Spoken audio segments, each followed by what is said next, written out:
Di sini saya akan menjelaskan mengenai kesimpulan dan lain-lain. Yang pertama ada cover. Cover adalah bagian pertama yang akan terlihat pada suatu karya tulis seperti proposal. Dengan begitu, cover haruslah berisi tentang informasi utama yang berkaitan dengan identitas penulis atau organisasi. Berikut ini contoh cover penelitian.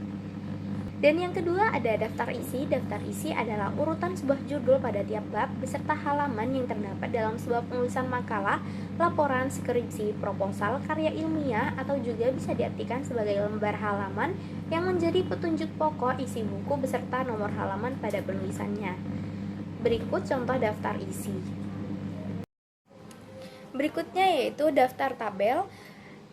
Daftar tabel adalah kumpulan beberapa urutan tabel yang menunjang pembuatan karya tulis kita. Daftar tabel merupakan rincian tabel yang berada di halaman tersendiri terletak setelah daftar isi dalam suatu karya tulis yang di dalamnya memuat nomor tabel, judul tabel, dan nomor halaman letak tabel berada. Sebagai catatan yang perlu diingat bahwa kita tidak harus memberikan daftar tabel jika terdapat kurang dari 5 tabel. Berikut contoh dari daftar tabel. Kemudian ada daftar gambar, rincian tabel yang berada di halaman tersendiri terletak sebelum bab 1 dalam suatu penelitian di dalam yang memuat nomor gambar, judul gambar, dan nomor halaman letak gambar berada. Berikut contoh daftar gambar. Selanjutnya ada ucapan terima kasih.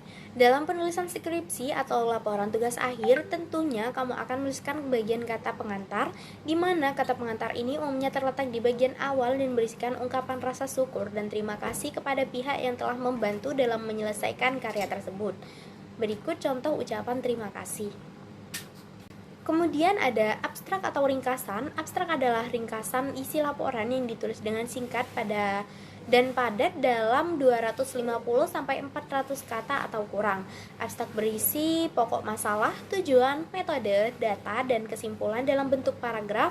Fungsi abstrak adalah memudahkan pembaca untuk memahami karya tulis secara garis besar. Berikut contoh abstrak. Berikutnya ada kesimpulan, saran, dan implikasi. Adapun kesimpulan didefinisikan sebagai paragraf yang paling akhir dari suatu makalah hasil penelitian ataupun bagian paling belakang dari suatu presentasi jenis lainnya. Pada bagian inilah seseorang biasanya bisa mendapatkan inti dari pembahasan yang telah dipaparkan sebelumnya. Kemudian ada saran.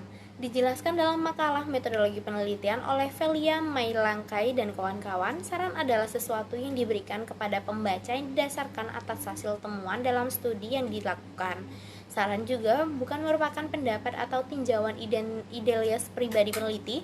Umumnya sebelumnya saran terdapat di kesimpulan, saran dibuat lebih spesifik berdasarkan pada penelitian yang dilakukan. Dan kemudian ada implikasi adalah suatu akibat yang muncul dari terjadinya karena suatu hal. Pemaknaan kata implikasi tergolong luas dan bervariasi, namun sering berhubungan dengan penemuan atau hasil penelitian.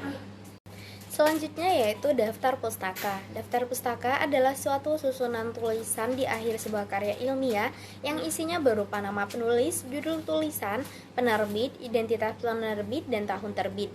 Daftar pustaka ini digunakan sebagai sumber atau rujukan seorang penulis dalam berkarya. Berikut contoh dari daftar pustaka. Dan yang terakhir ada lampiran. Lampiran pada laporan penelitian adalah lembar lampiran berisi seluruh daftar pendukung yang digunakan dalam penelitian. Lembar ini biasanya berupa hasil perhitungan statistik, data sekunder, dan sebagainya. Berikut contoh dari lampiran. Cukup sekian penjelasan dari saya, kurang lebihnya mohon maaf. See you next time guys.